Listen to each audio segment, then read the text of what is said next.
Angiosperms. Angiosperms वो पौधे होते हैं जिन पे फूल लगते हैं, इसलिए जनरली आपने बुक्स के अंदर देखा होगा लिखा रहता है एंजियोस्पर्म्स आर फ्लावरिंग प्लांट। इनके अंदर जो ओव्यूल्स होते हैं वो ओवरी के अंदर बंद होते हैं और जो सीड्स होते हैं वो फ्रूट के अंदर बंद होते हैं। एंजियोस्पर्म में जो मेल सेक्स ऑर्गन होता है उसको हम स्टैमेन कहते हैं, जिसके दो पार्ट्स होते हैं, एक एंथर और एक फिलामेंट, आपने 10th क्लास में पढ़ा होगा। और दूसरा फीमेल सेक्स ऑर्गन इन पौधों के अंदर, जिसको हम लोग बोलते हैं पिस्टिल या कार्पेल बोलते हैं। इस फीमेल के भी 3 पार्ट्स होते हैं, एक स्टिग्मा, एक स्टाइल और एक ओवेरी। ओवरी के अंदर ओव्यूल्स होते हैं।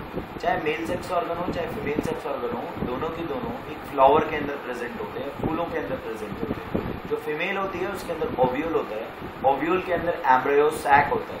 एम्ब्रियो सैक में 8 न्यूक्लियस होते हैं लेकिन 7 सेल होते हैं जो कि अरेंज रहते हैं, और ये आपकी बुक के अंदर बहुत अच्छे से देखा उन्होंने एनसीईआरटी में। इसके अलावा एम्ब्रियो सैक के अंदर 3 एंटीपोडाल सेल्स होते हैं, 2 पोलर न्यूक्लियाई होते हैं, 2 सिनर्जिड्स होते हैं और एक एक्सेल होता है। जब पॉलिनेशन होता है यानी कि पोलन ग्रेन फीमेल के ऊपर गिरता है, स्टिग्मा के ऊपर गिरता है फीमेल के, तो फिर पोलन ग्रेन के जर्म पोर से पोलन ट्यूब बनने लगती है।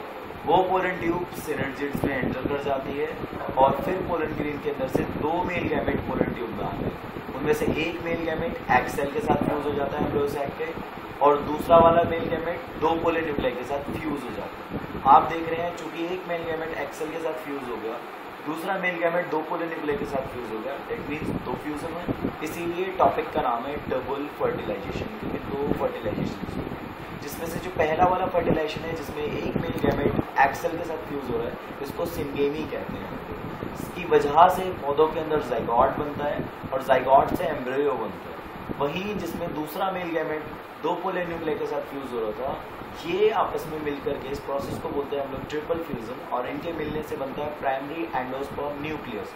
प्राइमरी एंडोस्पर्म न्यूक्लियस से बनता है एंडोस्पर्म, और एंडोस्पर्म खाता है जाइगोट, और जाइगोट उसे खा करके यानी कि नरिशमेंट ले करके एम्ब्रियो में बदल जाता है। जब ये सारे प्रोसेस हो जाते हैं एंजियोस्पर्म के अंदर, उसके बाद ओव्यूल का बन जाता है सीड और ओवेरी का बन जाता है फ्रूट। ये एंजियोस्पर्म्स की लाइफ साइकिल।